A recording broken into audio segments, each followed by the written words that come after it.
Assalamualaikum warahmatullahi wabarakatuh. Waalaikumsalam warahmatullahi wabarakatuh. Halo teman-teman di Indonesia atau dimanapun Anda berada. Saya Erika. Kali ini saya akan berbagi pengalaman tentang seorang wanita Indonesia yang kemudian menikah dengan pria Turki dan tinggal di Turki. Dalam wawancara ini kita akan bagi 3 segmen. Yang pertama adalah perkenalan, yang segmen kedua adalah saya ingin tahu pandangan mbaknya tentang harapan, kemudian planning ketika di Turki, ketika masih di Indonesia, dan yang kedua adalah pandangan mbaknya tentang ketika sudah menghadapi kenyataan yang ada. Baik, mari kita mulai. Mbak, silakan diperkenalkan. Mbak, silakan diperkenalkan dulu kepada teman-teman.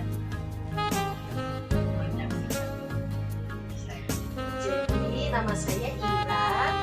Sekarang usia saya 56 tahun ya. Dan di Indonesia saya dulu wanita pekerja. Jadi seumur hidup saya tuh nggak pernah diem aja di rumah ya, kan saya harus bekerja.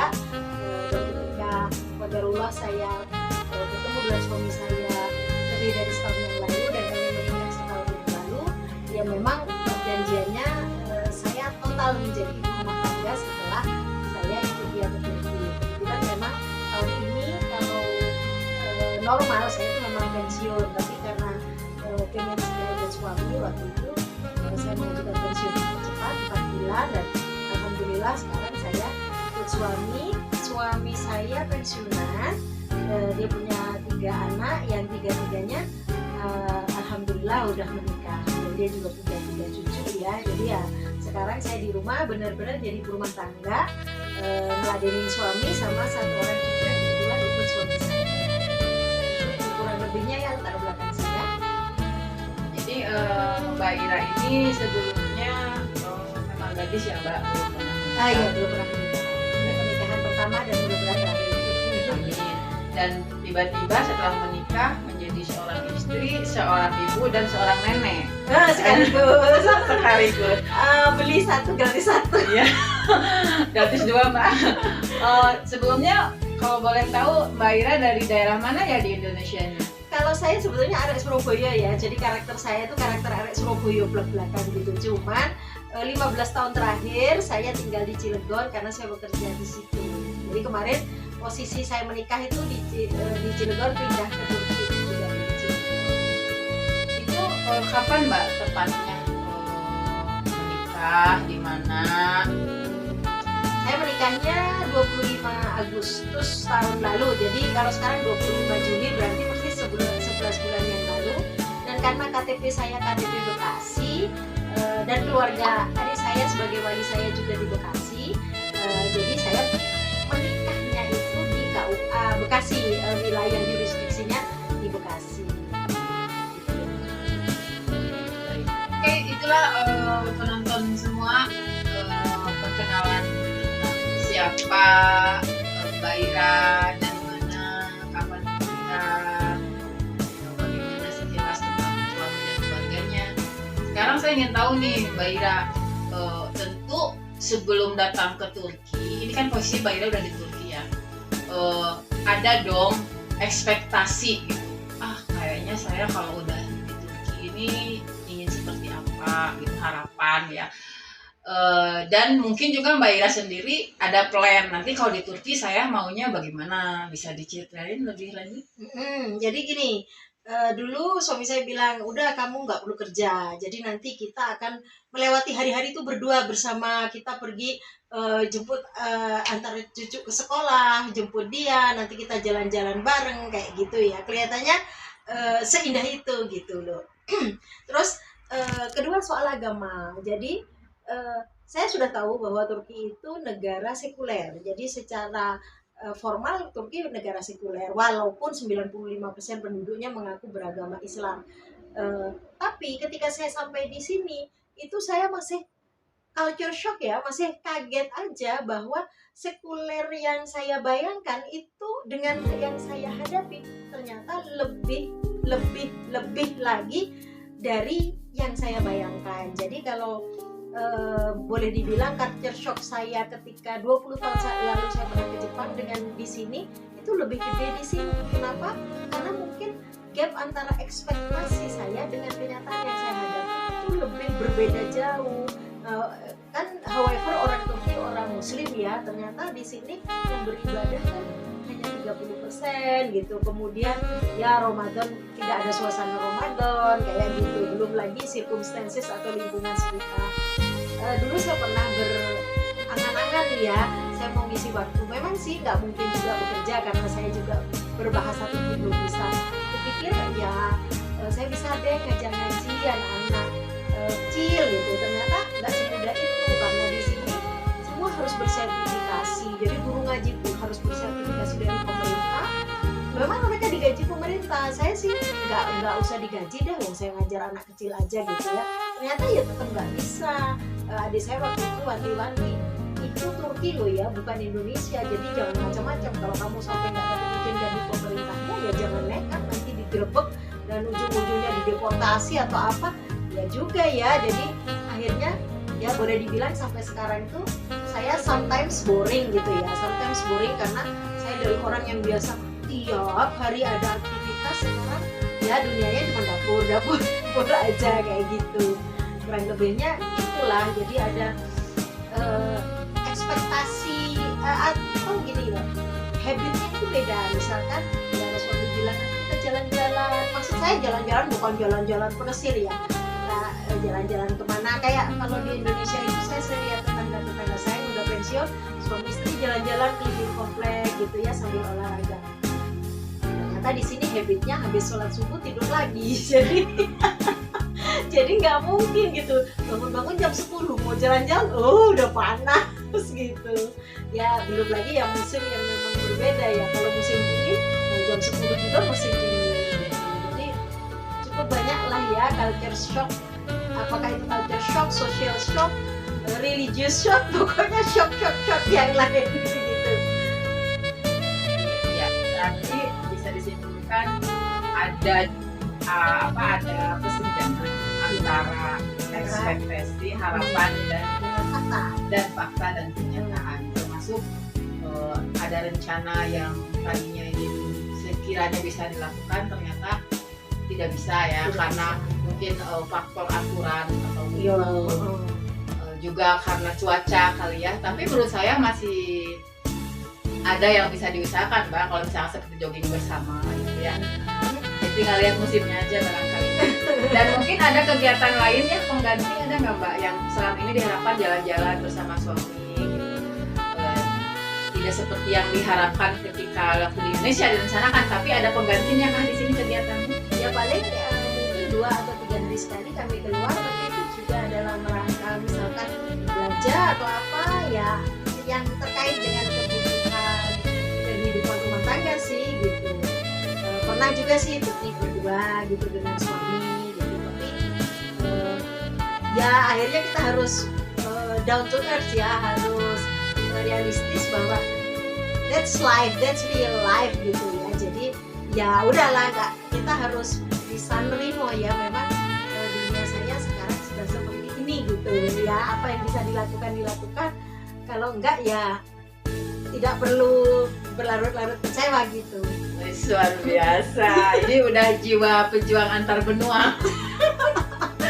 Mengutip seorang teman orang Indonesia juga yang juga nikah dengan orang Amerika Latin tapi tinggal di Belanda, katanya kita ini adalah pejuang-pejuang antar benua.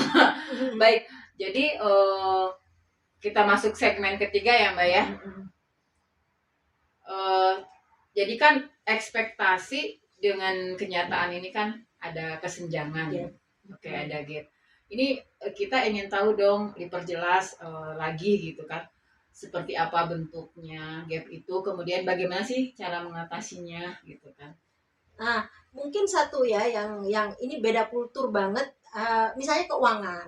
Kalau di Indonesia secara umum ya, in general, suami kerja, entah istri bekerja entah istri tidak, tapi suami kerja dapat gaji berapa, gajinya dikasihkan ke istri. Entah itu 100%, entah seperberapa, itu teknis ya, tapi intinya suami memberikan uang kepada istri sehingga istri menjadi menteri keuangan di rumah itu, gitu kan. Istri yang mengelola gaji suami untuk biaya hidup keluarga. Di Turki tidak seperti itu kan, beda banget gitu. Jadi pengendali keuangan itu ada hal laki-laki. Nah, itu yang mungkin bagi teman-teman yang akan punya planning untuk menikah dengan laki-laki Turki itu harus diketahui dulu. Jadi jangan sampai punya pikiran nanti saya dikasih uang gitu, nanti nunggu-nunggu kok tiap bulan nggak dikasih. Tapi kita ambil plus minusnya ya. Kalau minusnya misalkan nggak cukup di mana gitu, sedangkan kita di sini belum tahu di mana belanja ini yang murah, belanja ini yang murah, belum tahu. Nah, belum lagi di sini tuh gas, terutama kalau musim dingin ya, gas untuk penghangat ruangan segala macam, wah tagihannya bisa menjepit leher. Nah, jadi saya ambil positifnya aja, saya nggak perlu pusing gitu loh ngurusin tagihan gas, tagihan listrik. Nah, itu saya ambil positifnya. Tapi dari awal saya bikin perjanjian sama suami, oke, semua kebutuhan saya kamu penuhi, tetapi saya tetap butuh sesuatu yang saya pegang sendiri. Walaupun tidak banyak, berapa nih kamu mau, sanggup saya minta uang saku, dan itu sudah kami negosiasikan. Misalnya saya minta segini, kata suami saya, oh bodohan itu, saya mampunya segini, oke. Sampai pada satu titik kita sepakat ya, kayak gitu. Terus misalkan di sini terutama soal pendidikan anak misalnya ya, karena kalau di Indonesia anak-anak di Indonesia itu dari kecil dibiasakan ya bantu orang tuanya gitu, bantu orang tuanya pekerjaan-pekerjaan hari-hari, mungkin nyapu-nyapu, nyuci piring atau apa. Anak di Turki tidak dibiasakan seperti itu, sehingga sempat ada perasaan-perasaan kesel banget gitu ya saya dengan cucu saya misalnya. Ini anak umur 10 tahun tapi kok saya jadi kesannya saya seperti merasa ya, ada perasaan kok jadi gua kayak pembantu rumah tangga kayak gitu. Nah, akhirnya solusinya saya bilang pada suami, kalau itu saya negosiasikan. Nah, kalau dia begini-begini dia harus begini, kalau dia harus habis melakukan ini dia harus melakukan ini. Jadi ada hal-hal tertentu yang saya minta saling pengertian gitu ya, harus mau juga itu didisiplinkan. Kalau dulu misalnya sampai tengah malam pegang handphone, saya bilang saya nggak suka seperti itu kayak gitu. Ya memang kuncinya di kesepakatan, di diskusi itu. Berarti kalau bisa disimpulkan setelah menikah lebih dari setahun ya Mbak ya? Hampir setahun, 11 bulan. Dan 11 bulan. Ini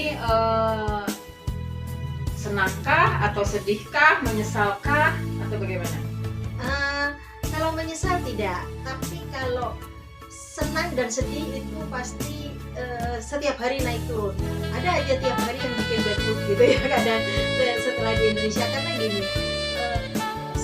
suami saya seperti dalam 4 bulan di Indonesia, waktu itu setelah kami menikah gitu, 4 bulan di Indonesia, setelah itu izin tinggalnya 2 kali perpanjangan udah habis, dia pulang ke Turki 3 bulan, kemudian saya nyusul sebulan, setelah itu balik lagi 2 bulan. Nah, kadang sikap suami saya ketika dia di Indonesia itu akan sangat berbeda ketika sikap dia setelah tiba di negaranya sendiri.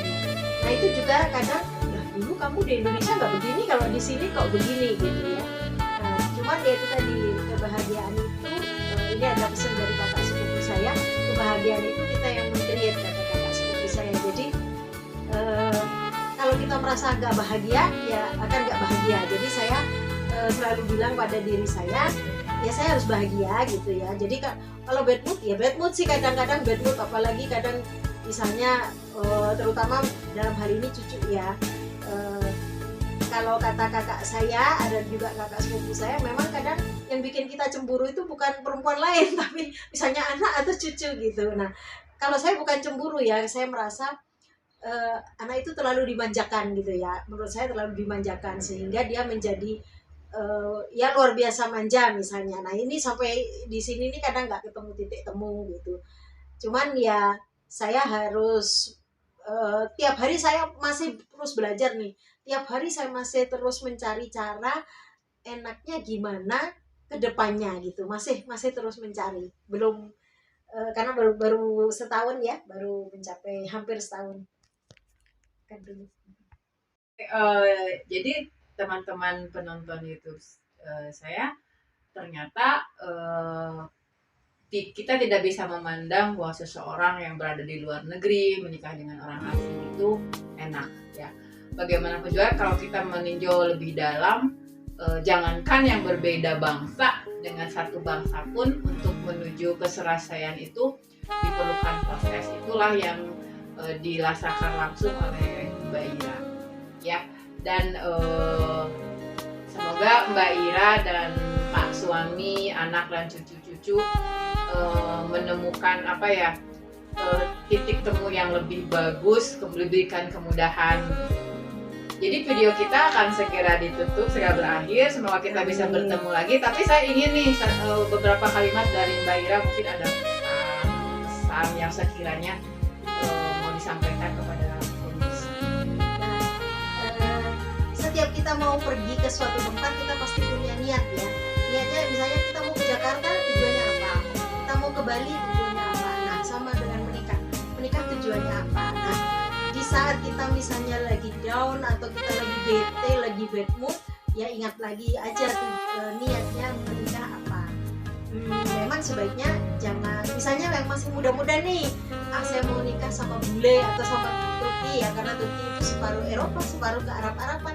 Perbaikan keturunan kan lumayan, punya anak nanti bagus-bagus, bisa jadi artis sinetron kalau pulang ke Indonesia. Nah misalnya ya jangan seperti itu, karena kita juga nggak tahu hasilnya. Atau yang kedua misalnya motivasinya, kita melihat orang asing kadang ya, mereka kaya gitu karena ketika uangnya dikurskan ke rupiah gede gitu.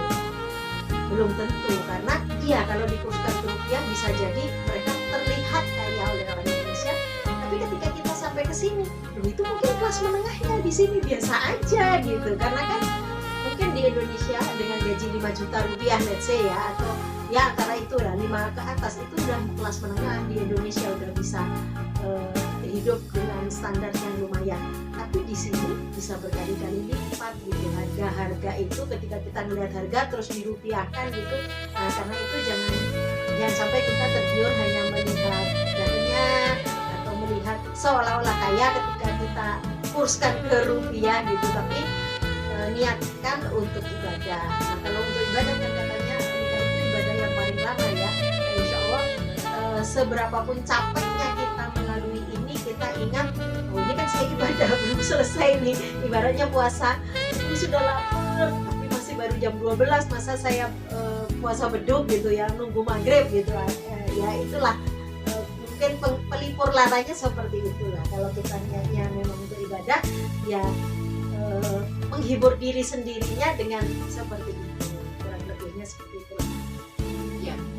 Artinya selalu kembali ingat dan tentu saja kita selalu lebih mendekatkan diri kepada Allah ya. Tidak terpengaruh, bahkan jangan sampai terbawa oleh budaya atau kebiasaan yang memang kurang sesuai dengan budaya kita yang sudah bagus, termasuk keberagamaan kita yang mungkin masyarakat Indonesia itu luar biasa kok. Kalau dari religiusitasnya mereka bagus kok kalau menurut saya, karena kita ditempa pendidikan agama dari kecil ya, dari TK mungkin. Oke, teman-teman, cukup segini dulu sharing dari kita. Semoga kita semua diberikan kesehatan dan semoga bisa bertemu di lain kesempatan. Terima kasih Mbak Ira. Wassalamualaikum warahmatullahi wabarakatuh.